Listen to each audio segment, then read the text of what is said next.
Very good evening, ladies and gentlemen. And you, of course, would believe or like to believe how you feel like talking about academic publishing in JLF. So thank you, Manisha, for considering and the first conversation I had with you on this. And I think this is a very timely topic that we are going to touch over.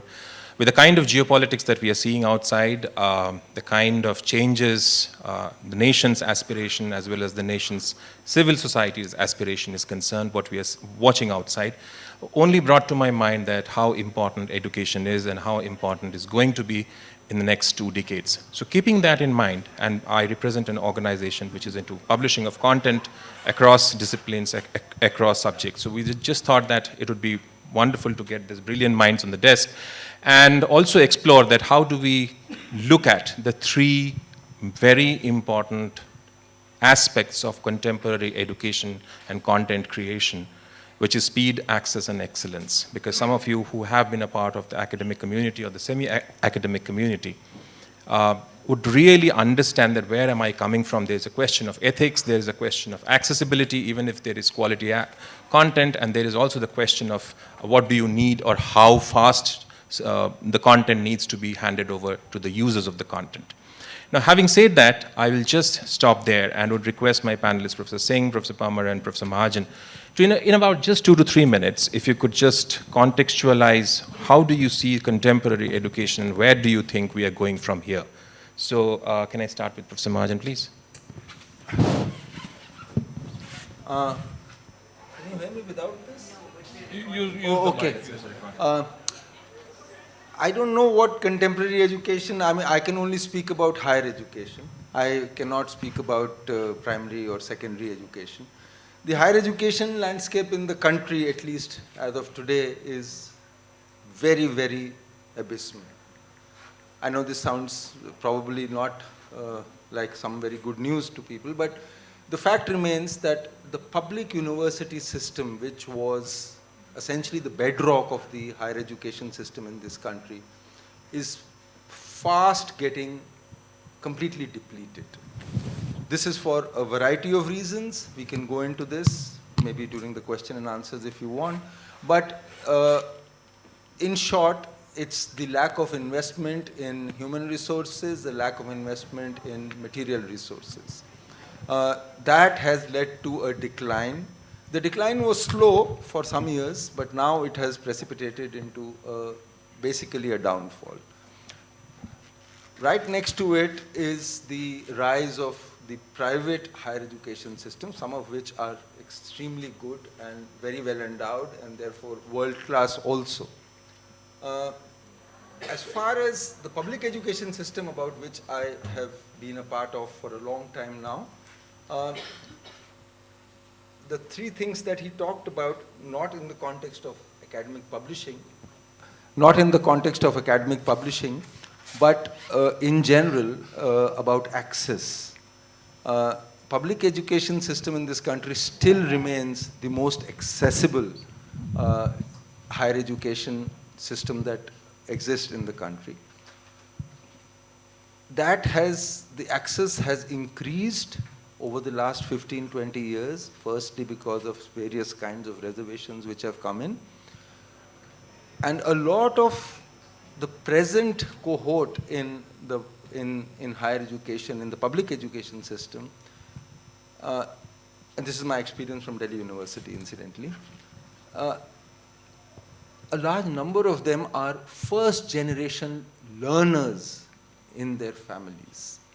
Now, this is something which is very new, and the last 15 to 20 years is what we have seen this, that people whose parents were completely illiterate have managed to come into the education system and have reached higher education. It's not just that they've dropped out of school. So access is not a problem. Quality of access is the problem. Now, you can increase the gross enrollment ratio in higher education in this country is, I think, presently 32 or 33%. It has increased sharply in the last few years because of the increase in the number of higher education institutions. The goal is to reach 50% GER, whatever, maybe 10 years or whatever it is now. The question is, you get all these people into these education, what is the quality of education that we are providing them? It's not just enough to give them degrees and get them out of the way and say, oh, we have the second largest science and technology manpower in the world, or we have the second largest number of graduates in the world in terms of numbers. Of course we'll have it. We are the most populous country in the world here. So that's not the point. The quality of education has really gone down, in my opinion. I have been in Delhi University now for almost 40 years, in fact, exactly 40 years. And I have seen it go down. And I am not sure what the solutions are. One thing is certain, that unless something is done about the public education system in this country very, very soon, it's actually a terminal case otherwise. Great. So we stop there. So I think you've laid the context very nicely in terms of, so interestingly, many of us are in a, we started off as an old generation of academics in some senses. We've been in academic world for 2 decades or more, or maybe some people here on 3 decades or 4 decades. And that was a different generation of where academics was, the university system was a different kettle of fish, literally say. I mean, it was supposed to be a learning space, it was a space for dissent, it was a space for critical thinking and something. It was also a space where you could probably sit back and research in a different way. It could take, a paper could take 10 years to develop or 15 years to develop. But currently you have a generation which is already there, for whom the current scenario which we're talking about is we're living in a much speeded up time. And for them, that's the default setting. They're entering into a space where publishing, regularly is absolutely like a default setting. It's not even a news to them. It's something special. So you have this scenario where at one level, people stuck in, I wouldn't say stuck, but people having a different idea of research and understanding. At the same time, I think the idea of this university itself has changed. We are speaking of the public rise of the private university, decline of the public university. But the university itself is now a place where you get the degrees and you go out. There have to be outcomes. It's about skilling, it's about outcomes. So students become clients and customers so I think there's a whole definitional change going on. I think I have a lot of things to say, but I'll stop here. Yeah, we'll come back. On the questions, yes. Professor Singh. Thank you. It's nice to see a very select audience here. It makes me more comfortable. I can sort of speak my mind here. Having heard both of them, I feel like the junior most judge on a bench of 3 judges. And all he has to do is when the seniors have pronounced verdict, just say, I concur. But Sugata will not let me off that lightly, so I better add my penny's worth. Please. The thing is this, I don't really disagree with them. But sometimes, in a very personal capacity, I feel that we sometimes put the cart before the horse. If we could truly understand what education is all about, then perhaps we could see that there is a remedy and that it's already happening in some places. And I'll very quickly enunciate that. So one, I agree, because I was at the book fair a couple of days ago for a book signing session, which Jaipur Literary Festival doesn't allow for me. Bad luck to them. Just kidding. If anybody's here, just kidding. Okay, so I happened to meet a whole bunch of students of various institutions, including the University of Delhi. Something that I have known, I asked again from them. All of them, without exception, said that their classroom experience was meaningless. And they were from diverse disciplines. And if you think that's just happening with undergraduates, I asked Kota Harinarayan, the designer of the Tejas aircraft. I spent 3 full and fulfilling days with him just a few months ago.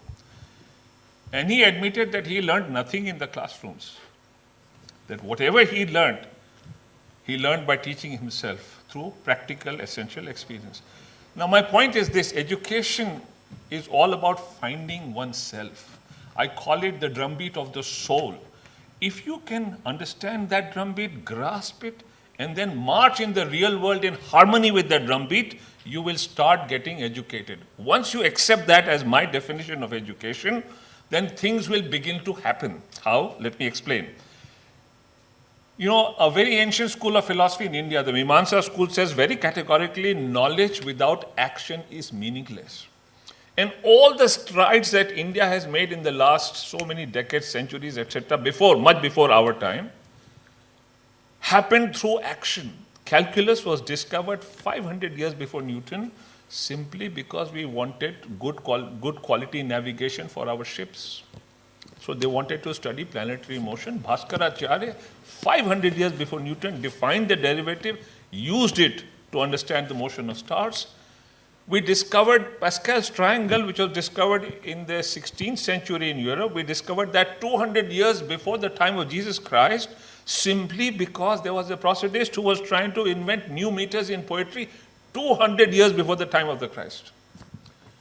You see the point I'm trying to make. Everything is in action. All my experiences as a student at one of the finest colleges of India were entirely blackboard based. The mathematics that I learned, and mind you, I love mathematics.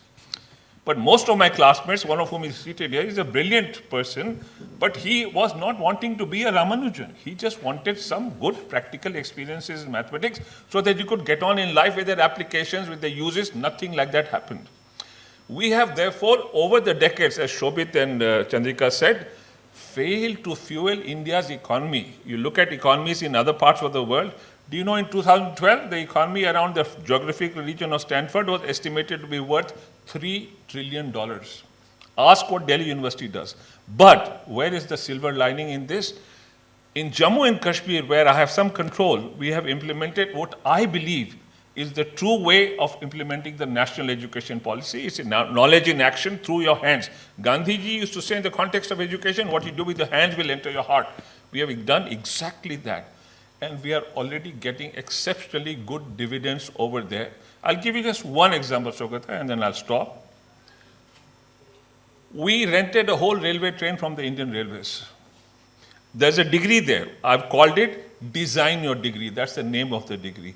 Undergraduates enter this program, and through various drumbeats that they experience in society, find the one that resonates with their own drumbeat. Then over time, they pursue that drumbeat.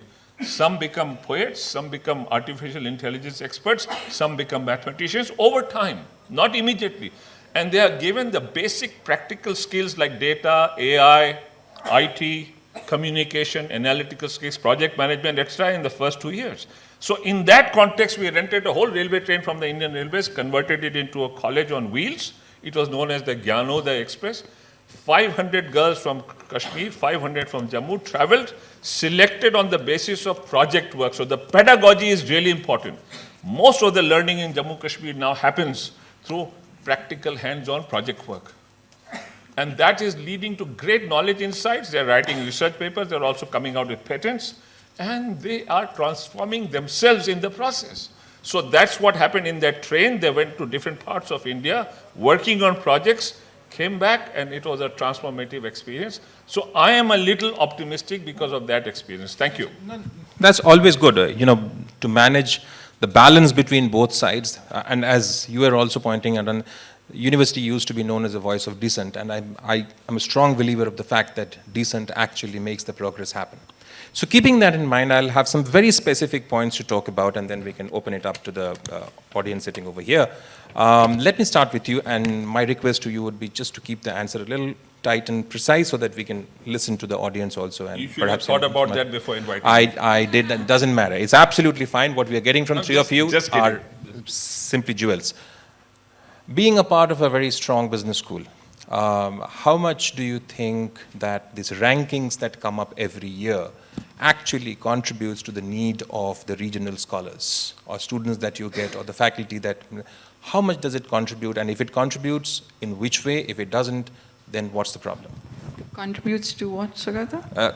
These rankings, how do they come to the academic community, including faculty and students? I think what's happened is that rankings have become something that everyone's chasing now.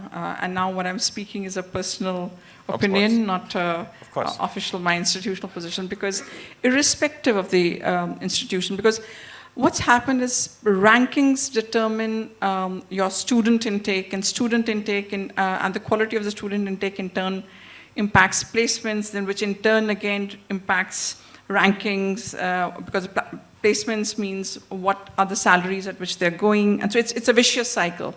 And the rankings is again also tied up to the other accreditation games, you know, because whether you get are you a triple crown, are you a dual crown, that again determines outcomes in terms of placements. It again determines how the students perceive you, because the students are speaking the language, especially in a management school, and I think that's across the world. The students are speaking the language of ROI, return on investment, how much is being paid and how much is being coming out.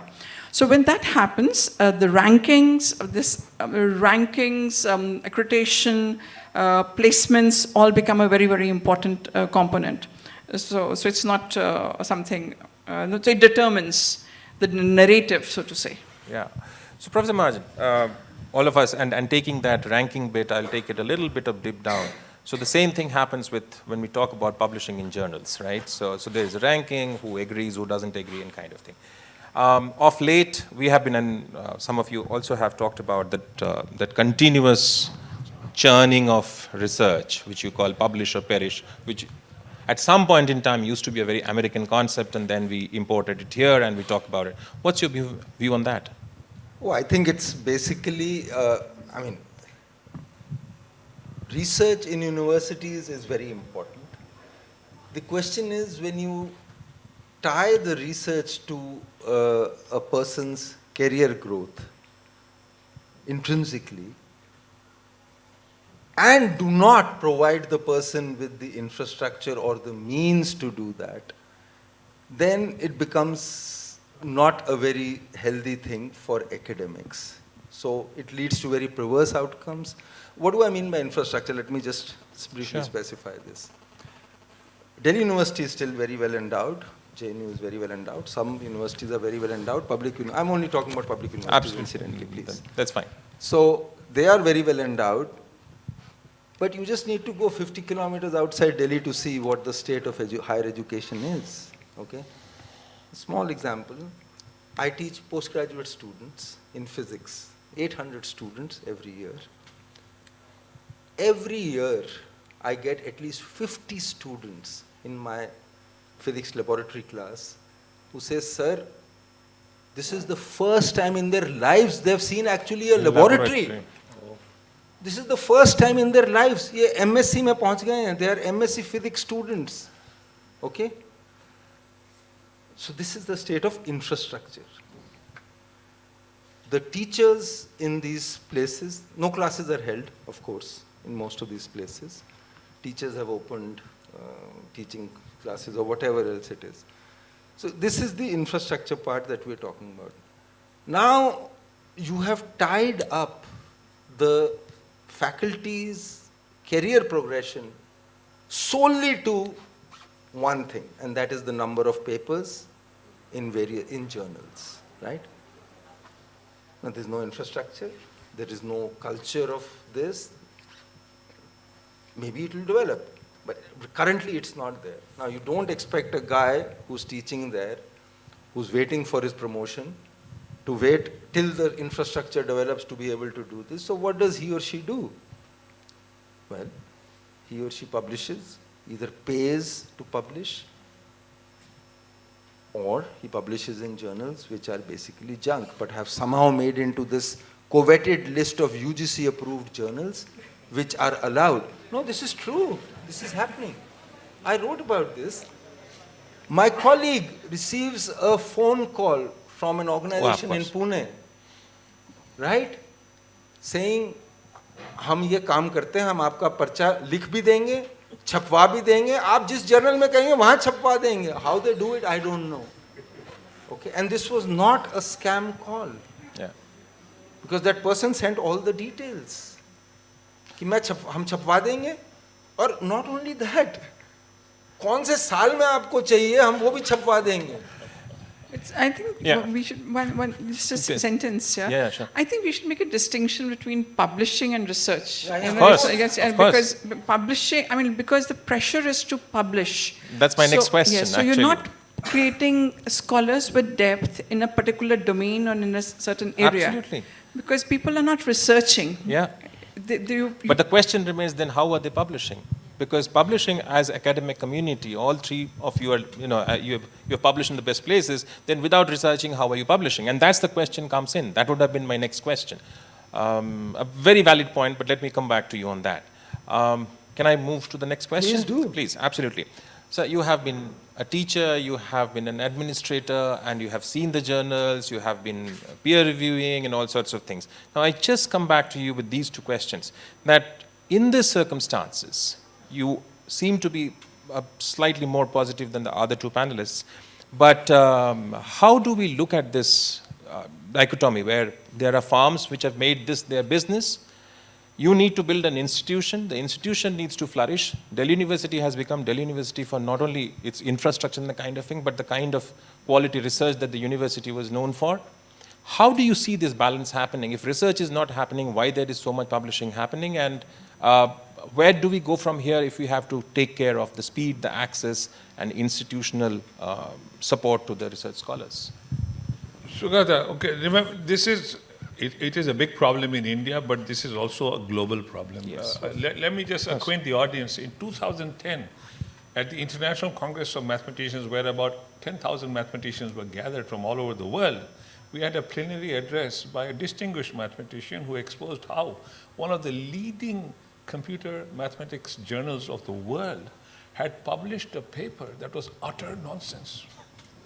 And why did they do that? Because that paper had cited amongst its references only those papers that had been published in that journal, and they had used the right keywords right through the article, which was utter nonsense. And they wanted to prove that this is what is happening in the world of publishing. I really expected that that journal is now going to be demolished. It's thriving. I'm not going to give you the name, but it's thriving. Nothing happened to it. So this is a global problem to a large extent. Of course. And how do you really get rid of that? Let me tell you something. It is very important in the whole world, but India particularly. We need to focus with complete attention, rigor, and vigor on undergraduate education. It'll take some time for that to build up, and then India could have a far better academic environment. India has for decades neglected undergraduate education. Believe me, it has really neglected it. One of the topmost universities of India till now, I think it still doesn't have an undergraduate program at all. Even the Indian Institute of Science, up until I began to lament this in public fora, they didn't have any undergraduates. You know, at Harvard, the leading mathematicians who are Nobel Prize equivalent winners tell me that they fight with each other to teach first-year undergraduates. The same happens at the Imperial College. India just doesn't care. Delhi University has delegated all its undergraduate teaching to college teachers whose life they make as miserable as possible by giving them all kinds of hindrances, and then we lament that India is not doing well. So that is the real issue. Great. So one question again to Professor Parmar, I'll just come back. So what we have been hearing, under these circumstances, and with the aspiration that countries like us have to become much more developed nations in about 20 years, 25 years, and I'm sure there are other countries also, do you see a mismatch between the quality, volume content that is required by academics today and the quality or the amount that is being generated by the same fraternity? Do you see a mismatch, or you think that's more or less somewhere balanced? And I'll come to the others. I think Indian academics are as good or as the best in the world. Right. I mean, you have the best, but that doesn't mean it's consistently good. I think that's what Shobhit was saying, and that is what I think Dinesh was also saying, is that because some of the best institutions might, or the so-called elite institutions might manage to get some of the best minds, Yeah. but then that doesn't percolate down. What you need is consistency from top to bottom. This whole conversation around skilling, because right now there's a whole conversation, which again is very, very outcome based. So what's happening is that any different pathways, we kind of closing the pathways. While Dinesh is saying that the NEP probably has options to open up different pathways, I think that is what one would like to say. Is it with NEP closing pathways or opening pathways, and is this whole conversation around skills, skilling, and skilling outcomes, looking at where the youth need to be ready for a certain, be job ready, because I think that's the larger focus, narrative yeah. that's happened. And does that tie up with the idea of learning? And if it does, how does it tie up with the idea of learning or education that as we are talking about right now? Right. Professor Mahajan, just quickly, and before I go to a common question to all three of you, and I promise that would be the last question. So you talked about very nicely that the students that you get, hardly any one of them, 50 out of 800 perhaps, have got to see the lab for the first time. What would you like to do, or what you like to see in your lifetime so far as this access is concerned, if India really needs to reach that level? Oh, I think we need to, this might sound very unfashionable. Please, go ahead. I think our obsession with elite institutions needs to go. In the sciences, if you look at the funding for the sciences, for all the universities and some institutes of research in this country, the mismatch is clear. Right. Okay? Okay.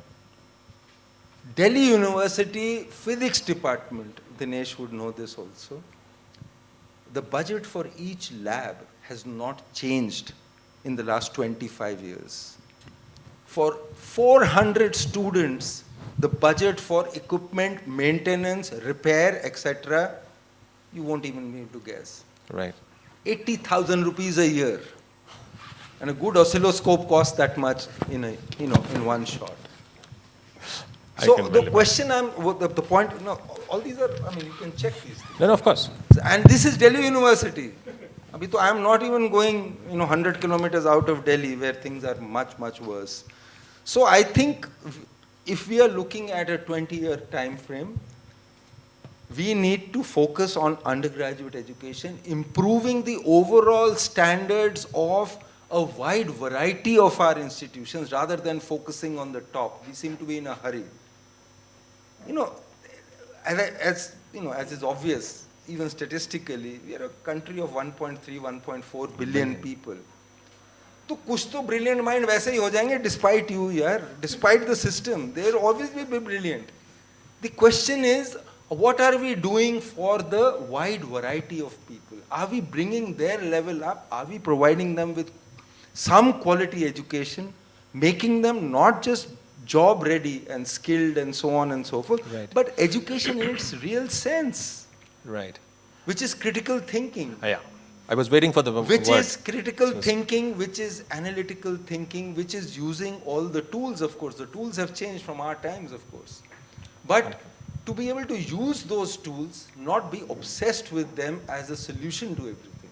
Right, that's good. That is what I would like. Wonderful. Professor Singh, would you like to add something before I go to my last question on the question of accessibility? As Shobhit, he says everything that you need to say. However, the one thing I want to emphasize is that,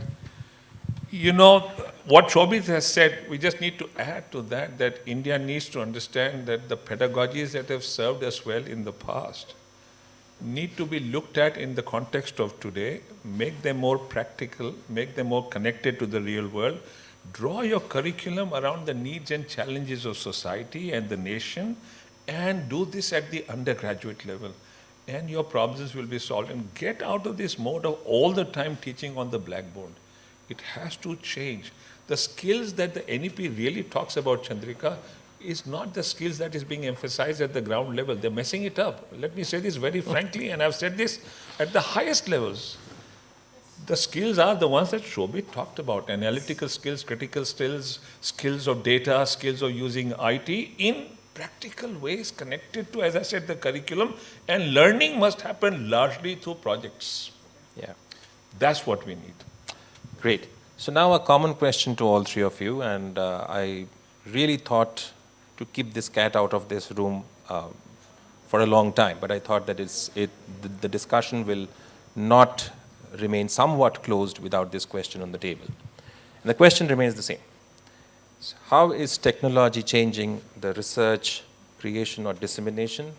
And in your opinion, is it truly enhancing the quality of education, or it just making it faster and crisper? Let's start with Professor Mahajan once again. I presume by technology you mean AI. I didn't want to get into that word, so I'm fine if you use it, but I'm taking an overall broad technology. Yeah, no. Yeah. Broad technology, of course, is been very useful. Yeah. I mean, I remember the time when I came back from the US after my doctoral studies. We had to wait for 4 months for a paper to arrive, by which time it was already dated in my field, right? Yeah. Technology has changed all of that. Now I get access to the paper at exactly the same time as anybody else in the world. So Absolutely. technology per se is not the problem. The problem is, this is for research and also for education to some extent. The problem recently has been that students have stopped reading. Now that is a very real problem, as we were talking about just outside. It's a very real problem because, and it's not just about books, it's about reading. Ab to reading karni nahi. There is no question of any reading. You give them into a video of 20 minutes, that's, by the way, their attention span. No more than 20 minutes. 20 minutes ho jaye to bahut badi baat hai. So they will look at some lectures on YouTube at twice the speed or 1.5 times the speed, catch some important things, and that's it. Now, what they are missing out on this technology is that their own cognitive skills, which develop with time, Right. with engaging with a text or engaging with a video or engaging with a speaker, those things are in great danger, especially from AI. Right. Because now what people are doing is, now they are not even going to watch videos. Yeah. They're just going to type in the query, not even the whole query. Uske liye bhi to reading skill chahiye na. You have to frame the question, some keywords, and AI will do the rest. It will give you some answer which you think is God's word, and that's it. And I'm actually seeing it in class now. I'm actually seeing this in classrooms now. And I'm not the only one. People world over are seeing this, and they don't know how to deal with it. Nobody has any clue. In research, in publishing, research publishing, in scientific publishing, they have put very strict boundaries. That, Right. for example, Science Journal, the journal Science, allows you to use AI to improve the quality and readability of the text, and nothing else. Right. And they have specialized tools which will figure out whether your text has been generated by AI, whether your figures have been generated by AI, and they don't allow that. But, You know where we are going ahead. Yeah. So great. No way. Professor Parmar, so from the research side, as well as how do you see from a leading educator within the management space and outside of it? It's changing everything. Inside the classroom, outside, it's changing, inside the classroom is changing the teacher or the instructor, and it's also changing the student. Right. Outside the classroom, it's changing everything. So I think we've got to distinguish between information and knowledge, and information is available easily. So, and it's a work in progress. We don't know how it's going to change the classroom because your PPTs are coming from there. The classroom PPTs can be generated much better by the AI than I can do it. And I can correct it and improve on it by going to the second AI, and then I can go back to the third AI, and using multiple things you can do it. Same thing is happening, and this is a discussion that happens in many faculty lounges, is about which AI, generative AI they're using to, and for what end, and then how do you remove the AI from it, or AI component from it. So, and at what stage will the publishing houses start deciding that, and start putting railguards, or also allowing certain things? I think all that is happening. Having said that, going back to what it's doing to the students and to us as instructors, I think the emotions going out of even the submissions that come. So even if the pedagogy is great, even if you send them to the field, and if you ask them to collect stories by interacting with people and individuals, And I can say it's someone who's read several stories which the students put in from the field. And then you realize that it's all flattened out and you wonder what's going on. And you realize it's just been, what science is saying that, okay, to improve the language. They're trying to improve the language, but in that process, the language gets flattened out. Yeah, of course. So the rawness of the language goes. And you're seeing it happen. The other thing is that students may not remember what they've done in their assignments. Yeah. Because it's gone through several variations of different kind of AIs. Right. So I think it's still something evolving and evolving so fast that we're all trying to, keep pace with it. Yeah. But it's happening. Wonderful. So apart from your own views on the research part, which both of them have touched on, also would be good to know your views on keeping technology and particularly AI in mind as an institutional builder, as an administrator, yourself as a researcher. How do you see the things unfurling in the very near future? Sugata, the money you paid me to be here ran out with the last question. I didn't pay. Where is my contract? Okay, I can take liberties with it. Of course you can. Please go ahead. So, the thing is this. Years before AI came on the scene, I ran an experiment with exceptionally gifted 12th grade students of a leading public school in Delhi. And believe you me, they were adept at coding. No matter how much I try, I will never be 100th of what they are at coding, so I didn't even bother. But we discussed the conceptual parts of a problem in the theory of numbers. And I didn't tell them what it was about. They were ignorant about what I was talking. And believe you me, over a month of hard work, a group of about 9 or 10 students, really bright, very good at coding, good mathematics awareness, rediscovered one of the fundamental theorems of Srinivas Ramanujan. This was long before AI came on the scene. And they did it because they were so good at coding and could do many good things with it. So if you have good faculty, if you have creative people, you can use it to great advantage. And we are doing that at Jammu Kashmir. Just a few days ago, I was in Srinagar talking to a bunch of humanities undergraduates in the Design Your Degree program.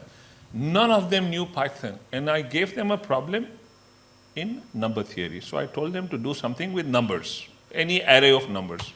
And they said, we don't know how to write a code. That's when we used AI. I told them, write it in one of the apps, have it verified by 2 other apps, and then see if it plays true. And it did. And that's when they really got interested. But I realized that not one of the faculty there had done that thing with them. So our faculty quality is so important. And finally, look, whether we like it or not, AI is here to stay. I'll give you just Absolutely. 2 instances and I'm going to stop. Absolutely. For the last 1 year, OpenAI platform has been experimenting in private, in secret, with the AI platform that they have built called A4 Mini. They were matching it with 30 distinguished mathematicians in the UK and the USA. And then in May, they assembled all 30 at Berkeley. And the 30 of them collectively put up a PhD level problem to this platform, and it solved it in 10 minutes. Do you realize? At some of the leading institutions of the world, good people, good, bright students take 4 years to get a PhD. That did it in just 10 minutes. And my final thing, we need to get our faculty up to speed on this, and the more creative they will be, the more they will, like to play with it. I had been grappling with 2 very distinguished collaborators on a mathematical problem for more than a year. We had solved all cases of that problem, and this happened up just 3 months ago. There was just one stubborn case and we didn't know how to tackle it. On a whim, I asked Perplexity and then Grok. And Grok came up with a theorem out of the blue. I have no idea where it got that theorem. So I asked, what is the reference for this? Because that theorem seemed to be what I was looking for to help me move ahead with that last one stubborn case. And I found the reference. And I had to work a little after that. But this was psychic. Yeah. It just cited a theorem out of the blue, a clear theorem which I had never heard of, but is true. And it helped. So look, we have to get our faculty up to speed on these matters, and that will hopefully make India better at these things. Wonderful. So, questions, if any, and please go ahead. So, the lady at the front.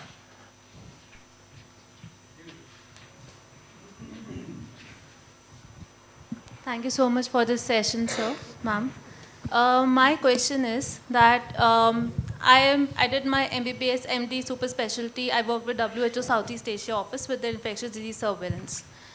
In all these areas, academic areas, I found one commonality among, and especially when it comes to medical research: publish or perish. That culture, it has been so, uh, it has been upgraded in the ways that is basically diminishing the research integrity. Do young educators also face that publish or perish culture? Yeah, they do. And just to add on before anybody just comes in, and it's on a lighter note, the maximum number of people in leading publishing houses, we are the number 5th in the world. Do you realize where people are joining? Research integrity. So all other positions that used to be the editors, the question of language, the question of commissioning editors, everything has diminished. It's all about research integrity. Any one of you would like to add to that? I think it's a pressure and a real pressure because I think ABDC, Scopus, somebody mentioned UGC list, all those are things that haunt the young researchers. It's tied to their, it's part of their KRAs, which we never heard about, maybe 30 years ago, but part of the KRAs. It is something that is tied to accreditation, because accreditation defines whether you can stay a scholarly academic or not if you have not published. It's then in that number of, where you published is linked to your institution's ranking. So it's a vicious cycle. So there is a pressure, and that is a very real pressure on the youngsters, everyone actually across faculty to publish, so that because all these things have got tied together. Okay, there was another hand. Yeah, okay. Sorry. We'll just come back to you. Hi, my name is Mohan. I'd love to hear more about humanities-based scholarship. What do we do well in India? What are the spaces in which there could be improvement? So disciplines like philosophy, English, sociology, and so on, humanities education. So I'm based out of a management school, but my background is interdisciplinary. I started off as a political scientist, went off, my work is in the cross-cutting.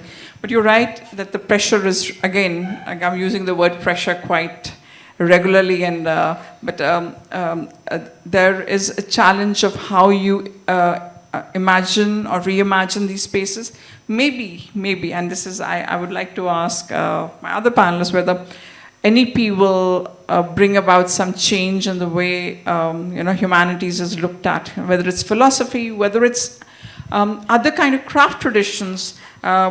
Many of us know that we might have 300 departments of music in this country, in the universities, but most of the musicians have come from the gharanas, not from necessarily from the university system. So we've got to think through, when we're talking of humanities and we're talking of arts, and when they are talking, we've got to see where those spaces of creativity are, and maybe there's some spaces which are not necessarily university spaces, but alternative spaces, and how do we think and rethink those alternative spaces, and how do we create spaces like that? Maybe like JLF as a space for literature, or even for regional literature or other things, but you need many more of those. Professor Mahajan, would you like to add something? No, I just wanted to come back to the team? publish and perish. See, one of the problems which young faculty members face, apart from the promotion, is even getting a job. Nobody has ever asked a faculty member about teaching. I'm talking about universities, incidentally. So the result is now, and therefore the promotions are only linked to the number of papers they publish. It has got nothing to do with whether they're doing a sincere job in teaching or not. So we have this strange outcome where young faculty members who have joined my own department are actually very clear in their minds कि पढ़ाने की तो ज़रूरत ही नहीं है, because it doesn't make any difference to my career. I won't get promoted unless I publish. So teaching takes and nobody is asked about their teaching in those job interviews or promotion interviews. So it's actually much worse than just getting the number of publications. Great. So any other last question, or we can just go ahead with the closure? There's someone there raising their... Okay, please. The last question, and then we can just close it down. You have a question? Oh, so then we get 2 minutes extra if JBM has a question. Anyway, please go ahead, ma'am. Hi, sorry. So you were talking about critical thinking and fundamentals and things, and just thinking as also a mother of 2 young kids in ICSE schools, that how much of this is not just the problem of funding in undergraduate level or in graduate level, but also kids who are not coming with the fundamentals and teachers who are not prepared to teach the fundamentals in general schools across India, for primary school, for high school? Okay, look, I mean, it's something deeper than that. One of the things that affects our institutions all across in India, and Shobhit and Chandrika will agree with me, is this business of academic inbreeding. We employ our own graduates and doctoral students into our own institutions. This precludes any good ideas coming from other sources, other institutions. It's not happening. And once that begins to happen, then, a kind of approach comes in where you become slack. And then you don't have fresh ideas. And that also affects the way they teach. The second thing, as Vice Chancellor, I interviewed hundreds and hundreds of applicants for positions in the University of Delhi. I asked every single applicant, do you think you are a good teacher? Shobhit, everyone said, we are really good. And I would ask, how do you know that? Oh, I know. Is there some way that you could assess? Have you taken feedback? Have you recorded yourself in a video? No, but I know I'm a good teacher. That's a huge malaise. How can you say that? And what is a good teacher? Do you really know that? That's the second thing. I came across an applicant for the post of a professor in the Department of Political Science who was already an associate professor in the department. So I asked him, what was your doctoral work on? He was a doctoral candidate who had taken his degree from the University of Delhi. I will not name him, he is still around. And he said, I worked on the Bhagalpur riots. I said, well, that's a very interesting topic. So you must have done some field work. He says, yeah, of course I went there. And so what did you do? Well, I interviewed 6 people. Now, to begin with, 6 is a very small number when it comes to get an assessment of the area of Bhagalpur and what happened in the riots. Those riots happened some time back. But more importantly, I asked him, how did you decide on the number 6 and who were these 6 people? What do you mean, how did I decide? These 6 people were friends of mine. I knew them from Bhagalpur, so I talked to them. And he was a serious applicant for a post of professor at the University of Delhi, already an associate professor, inbred totally. Look, there is a fundamental problem here. India needs to wake up to this whole business of cleaning out the way we recruit faculty. As Shobhit said, find out some means of figuring out who's a good teacher, how do they teach, what is their pedagogy. And the NEP shouts from the rooftops, change your pedagogy, make it more practice-based, make it more project-based, make it connected to the real world. But when it comes to implementing, I'm sorry, and I'm not blowing my own trumpet. Besides Jammu Kashmir, I haven't seen it happen anywhere else. That's all. Great. So now you have to decide if you have the question. Yes, please go ahead. So I'm Medha. I also did my Pol Science graduation from University of Delhi. I just want to ask that. Did you work on Bhagalpur? No. Thank God.